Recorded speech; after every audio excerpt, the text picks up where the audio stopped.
next guest is the leader of the Libertarian Party of Canada and ran for Prime Minister in 2015 with the now popular slogan, "I want gay married couples to protect their marijuana plants with guns."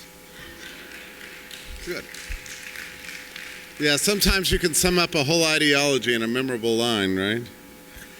He has had a career spanning over 20 years as a firefighter and paramedic, and the thesis for his graduate degree in leadership looked at the ways high-performing teams of firefighters harness self-organization. He's been a frequent speaker across North America and on the intertwined topics of leadership, performance, and liberty. Please welcome Tim Moen.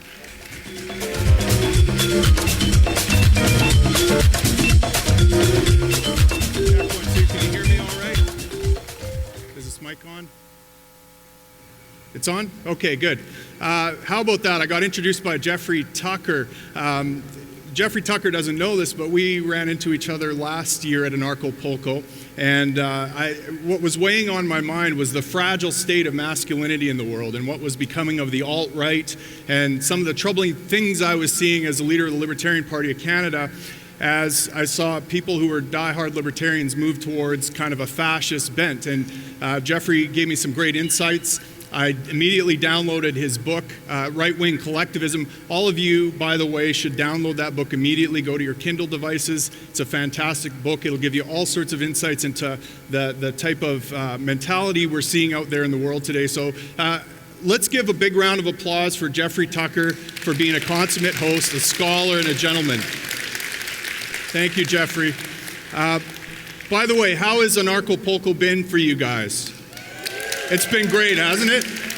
I like coming here. It's like coming to church. Going out into northern Canada, you know, the nearest libertarian or anarchist is about a 4-hour drive away. So coming here is like church. And the thing I love about Anarcho-Polko is that they're not just sitting here whining about the state and oppression. They're actually giving you solid tools. They're giving you workshops. They're giving you psychedelic experiences. There's a cryptocurrency conference going on right now teaching you how not to be dependent. So in that vein, the talk I'm going to give today, I hope, follows that theme a little bit. I want to talk a little bit about masculinity. And like Jeffrey Tucker said, I am the leader of the Libertarian Party of Canada. In 2015, I ran on this slogan. I didn't actually come up with it. I think Austin Peterson might have come up with it, but I popularized it. I want gay married couples to be able to protect their marijuana plants with guns. And it took off. I got interviews on Fox News and CNN, and our version of The Daily Show in Canada, this hour is 22 minutes, made fun of me, so I knew I had hit it. And I never had any dreams of becoming a politician, believe me. I have been a libertarian for years. 6 months into my discovering libertarianism, I became an anarchist like all of you. And of course, an anarchist would never stand on a political stage or run for office, and I believed that for a long time. But a bunch of people came to me because I had done some work with Neil Young and Daryl Hannah. They were making films. I wrote an article about it, and that article went viral, and people noticed that I was talking about a lot of liberty themes, and that I had a gift for communicating these ideas. And so they tried to recruit me to run for Parliament as a libertarian, and I said, no way, I'm an anarchist. I just wrote an article actually explaining why voting might be borderline immoral, so I refer you to that article. But they kept bringing up one name to me over and over again. Can anyone guess what that name was? Ron Paul. And it was undeniable.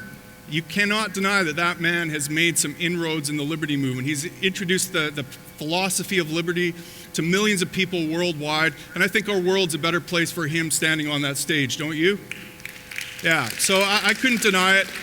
This meme went mainstream and went viral, and next thing you know, I went from writing an article explaining why an anarchist or no one should ever vote to running for Prime Minister of Canada in a period of a few months. And so life is strange that way. But one thing I noticed as I was running and standing on that political stage is I kept getting asked this same question over and over again. What are you going to do for me if you're elected? My answer wasn't satisfactory because I said, well, I'm not going to do anything for you. I'm going to do the opposite of stuff for you. I'm going to try to get my colleagues in government to stop doing stuff. That's the whole problem. That didn't sit very well with people, and it highlighted the kind of mentality that's out there. And let me tell you a story from my day job. As Jeffrey Tucker said, I'm a firefighter paramedic by trade. And about 10 years ago, I was a lieutenant. I was leading a group of firefighters. I was tasked, there's an apartment fire, it's a 4-story building, and I was tasked to bring my team up to the 4th floor, find where the fire was, and perform rescue if needed, and fire suppression. So we find the fire apartment, we boot in the door, and we're looking around through this smoke-filled apartment for the fire, and to my surprise, there's a lady lying on the couch. There's this 300-pound, corpulently obese lady, buck naked, on the couch, and she looks lifeless. She looks like she is dead. And so I thought we were going to be doing a body removal, and I got up to her, and I was wearing my mask, and I was face to face with her, and I pinched her trapezius to try to wake her up, and to my surprise, her eyelids popped open, and she looked at me. I said, "We got to get out of here. There's a fire. Let's go." And she did the opposite of that. She grabbed me. She realized there was a firefighter hovering over her nose to nose, and she grabbed me, pulled me in, and started trying to smooch me through my mask. She wanted a makeout sesh there in the middle of this fire. Now, looking around this lady, the evidence of her addiction to immediate gratification were everywhere. There was empty vodka bottles, empty Cheeto bags, there was crumbs in her fat folds, there was an empty ashtray there. In fact, what had started this fire was a cigarette that she had left burning in her mattress. And so I had to get her out of there, and she wasn't being convinced. And finally, guys, I broke the non-aggression principle, I'm sorry to say, and I dragged her out of that apartment, kicking and screaming the whole way. She didn't want to leave the apartment. I got her out into the hallway, and I always grew up watching this show called Rescue 911. Does anyone remember it? At the end of the show, William Shatner there was a barbecue for the rescuers, right? They were saying thank you. Well, do you think I got a barbecue? I didn't. All I got was the middle finger and her saying, "Fuck you," to me as I went back into the apartment. And that, ladies and gentlemen, is what it's like being the leader of the Libertarian Party of Canada. And it's probably what it's like being a liberty activist for you. You can see the fire around us. You can see all the things that have led up to that fire, right? Because the cause of that fire might have been the cigarette in the mattress, but the real cause started 40 years earlier or more in that lady's childhood, and an environment that created this lady who was addicted to immediate gratification, and one ingratiation after another and series of bad consequences led to that fire. And this lady was completely free, okay? But there was no evidence of coercion around her. She was totally free to live the life that she wanted to live without even state coercion, because the state was giving her money. And so what I realized at that point was that liberty isn't just about freedom from coercion. It's also about responsibility. In fact, the great Harry Brown once said that the quote is something like this: "People often ask me about the congruence between freedom and responsibility. There is no congruence. They're the same damn thing." And that's true.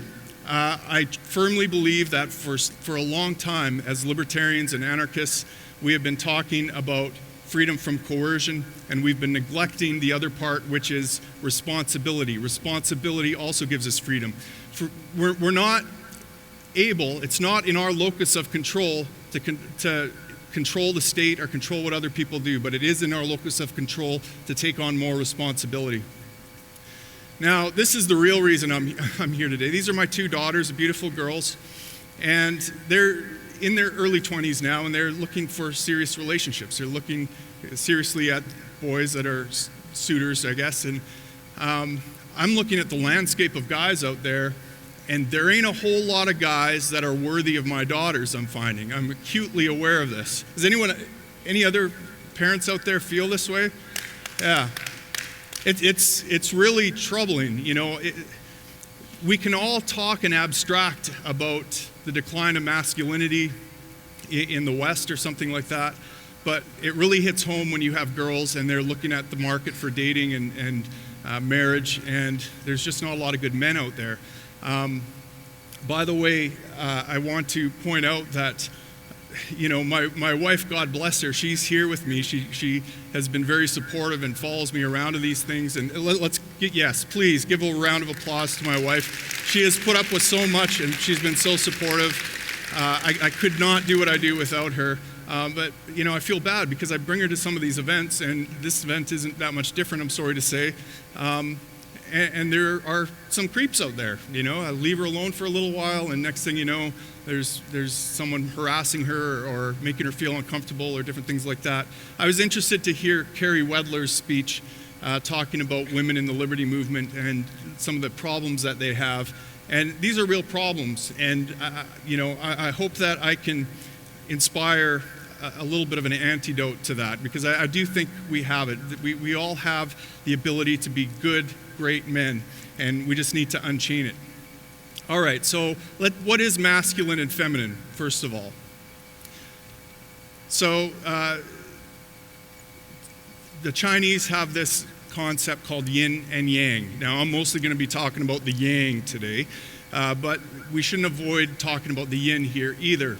So what is femininity? If you think about the role of men and women historically in a marriage or in a family, the woman is usually the environmental caretaker. She takes care of the space. She makes it beautiful. She encourages sharing. She's very nurturing. She looks after the least of these. If you are marginalized and you are struggling, boy, that's where the love goes, and she lifts you up. And she has a high time preference. When you have a crying baby, you need immediate gratification. That needs to be solved immediately. So quite often, and now guys, I don't want to give the impression that this is a binary black and white thing, or that there's not traits of both in both men and women.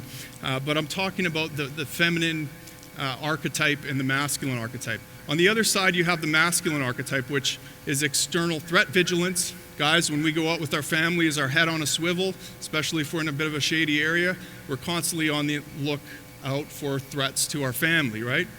Our focus is on gathering resources. And this is especially true when we start a family. And Walter Block explains how this explains the gender wage gap, right? So he calls it the marriage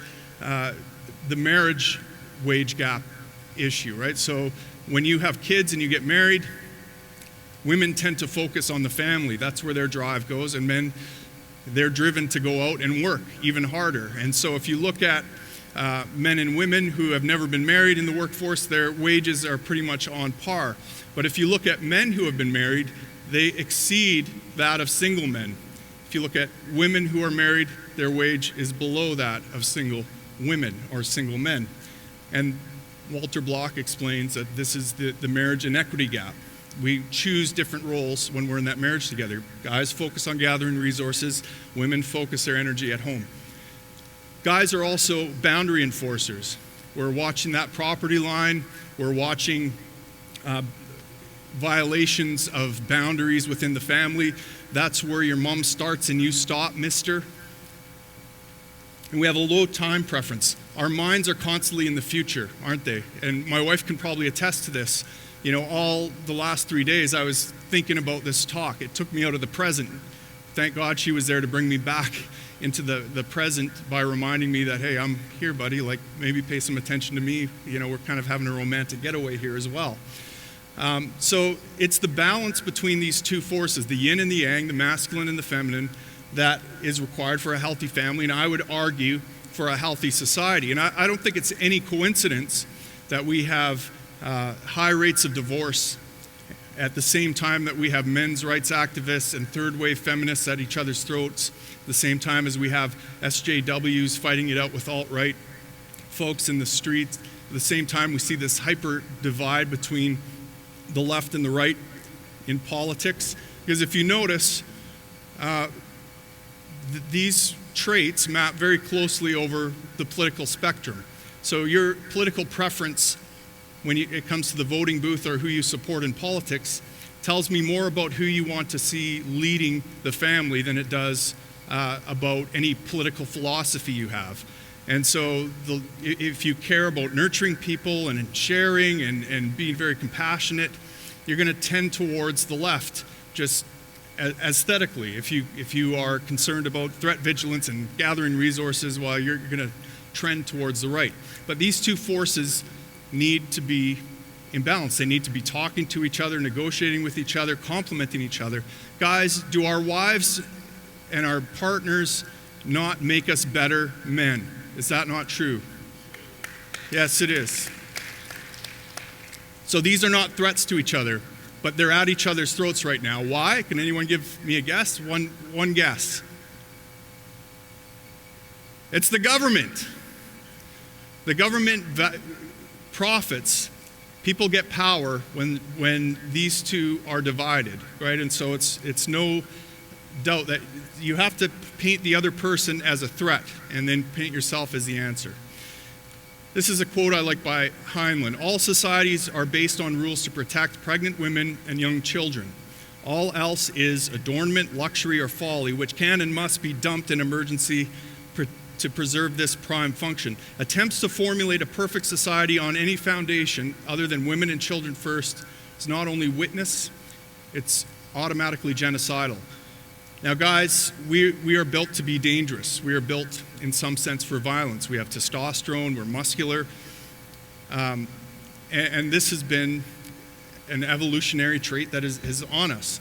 But we need to be violent and dangerous, not towards our women and children. They require tenderness and compassion. We need to be dangerous to people that threaten that. We need to be dangerous to the state. We need to be dangerous to corruption. We need to be dangerous to evildoers. Am I right? Yeah. And so here's a list my wife and I put together about what it's going to take for you to date my daughter. Now, I don't want any of you guys coming up to me after this saying, hey, I think I meet your criteria. And by the way, I say this tongue in cheek. My daughters don't need their dad to choose their mate for them. They're very capable of choosing themselves, and I pity the guy who courts my daughters. I remember my one daughter brought her first boyfriend home to meet me, and I didn't give him the typical dad talk and warn him about things because I knew my daughter could handle herself. What I did was I took out the target that she had shot at the gun range before, and I laid it on the thing and just said, just so you know, that's her grouping right there. Notice how tight it is? She can handle herself. He kind of gulped and is like, okay, yes, sir. But here's what I really want my daughter, and the other story I have to tell you, my two daughters, they're back in town at Christmas time. They went to a pub, and they just wanted to connect again. And I felt bad for this young man. A group of young men came over, and they were obviously very attractive ladies, and he wanted to hit on them a little bit. They didn't want any of it. They shut it down immediately. My one daughter, the guy said, hey, how you doing? And she says, no. He's like, well, what? I'm just trying to be nice. No. You thought we were attractive. You came over here because we looked attractive. You wanted to get to know us. You're open to engage in some romance or maybe sleep with us. And we don't want any of that. No, I'm not trying to be that. I'm just here to say hi and be nice. See, now you're just being dishonest. And that's an even bigger turnoff right now. And then she proceeded to explain what he was signaling to the world with the clothes he looked. They call it a fuckboy or something like that. Have you heard this term? And explained that you're putting out that vibe. And so I felt kind of bad for the kid, but I was very proud of my daughter for being that thing. But these are some of the things that I would like to see. I'd like a guy who can build a house or change a diaper. And I've done both of these. I didn't know how to build a house, but there's Google and YouTube. I mean, we can figure this stuff out, guys. I want a guy who can gather resources by contributing to others, operating in a free market. I want a guy who is extremely loyal, who never takes his wedding ring off, except maybe when he's deadlifting. I want a guy who's dangerous to evildoers, who can protect his family. I want a guy who makes her feel safe, and that requires tenderness and compassion in the home and never turning that danger inwards on the family. I want a guy who's thinking about the future, who's able to delay gratification and invest in things. I want someone who serves a higher purpose, who thinks about the big picture. I want a guy who has an anti-fragile mindset. We're going to talk a little bit about this in a second. I want someone who never compromises who he is, not even for my daughter. You are beautiful the way you are. You should never have to compromise it. If you're compromising it in a relationship, you're not in a relationship. That requires talk and intimacy. That requires communication. I want someone that fosters intense emotional, spiritual, intellectual, and physical intimacy. I want someone that calls bullshit, because we're all full of bullshit. I'm full of a lot of bullshit. My wife calls me out on it all the time, and I appreciate it. And I want a man who isn't afraid to cry. I think it's important to be able to open up your heart and be vulnerable to the woman you love.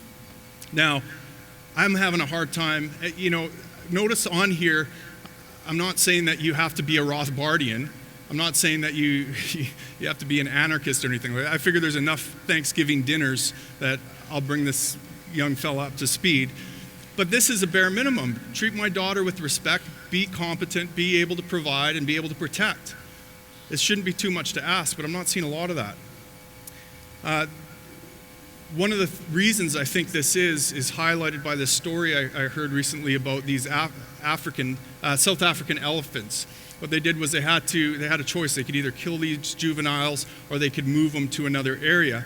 And they chose to move them to another area. And what happened is these juveniles ran wild. These young male elephants started destroying foliage. They raped and killed rhinos.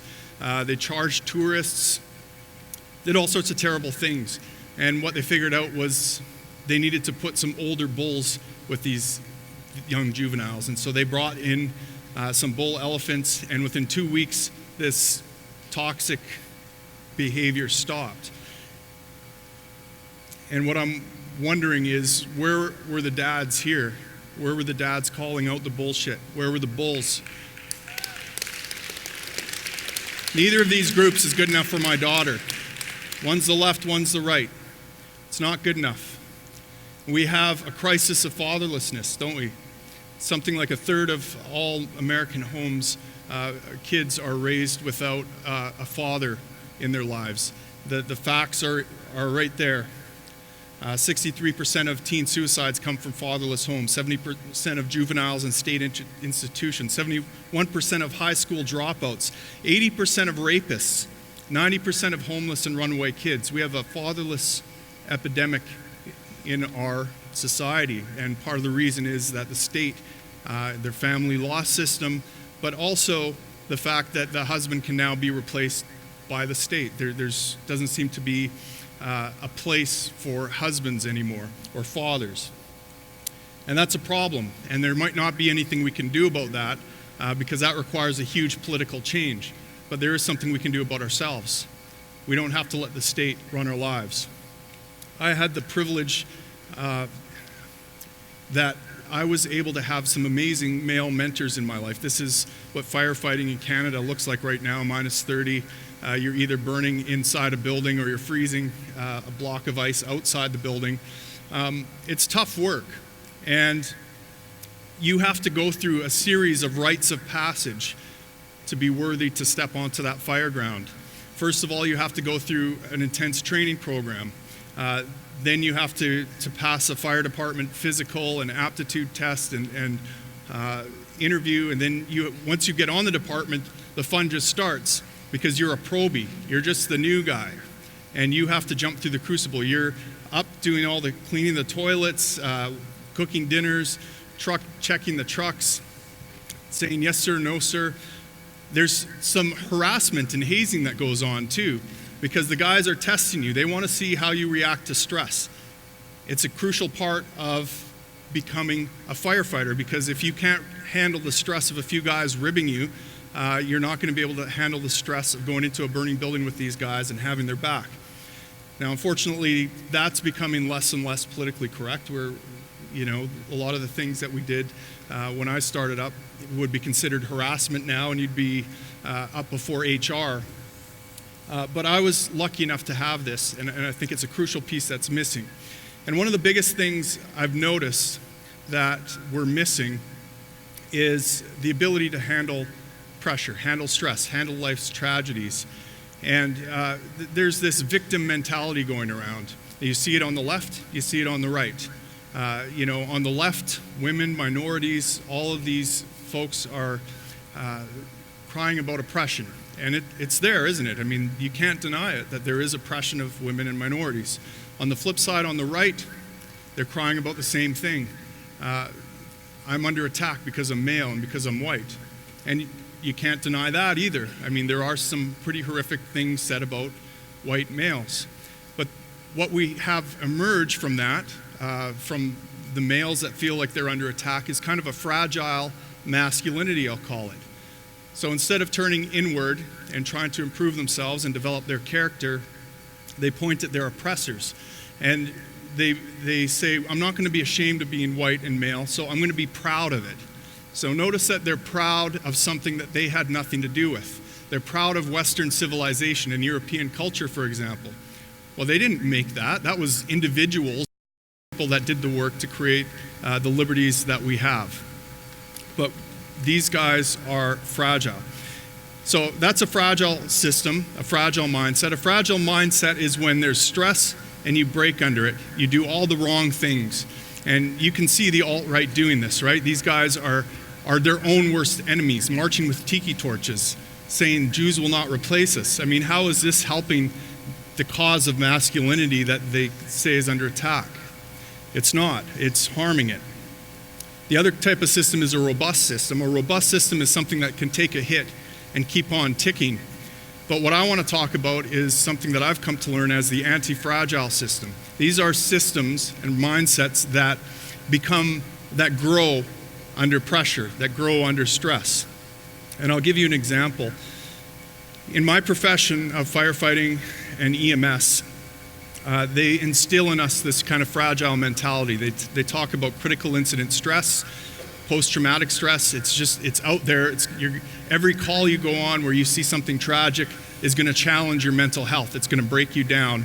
And we have the answer to that. We have these mental health programs and this critical incident stress debriefings, which used to be mandatory. And I remember the first time I went to one of these critical incident stress debriefings. It was after this tragic car wreck. A couple people died, and our system was overwhelmed. But we knocked it out of the park. I thought our team did an amazing job. We did save some lives. We couldn't save every life, but we did the best job we could under the conditions. And I got back to the station and I was ready to high five people. I was thinking, woo, this is what I trained for. I trained for some action. I trained to be valuable here. And then they brought us into this room where they were doing this stress debriefing.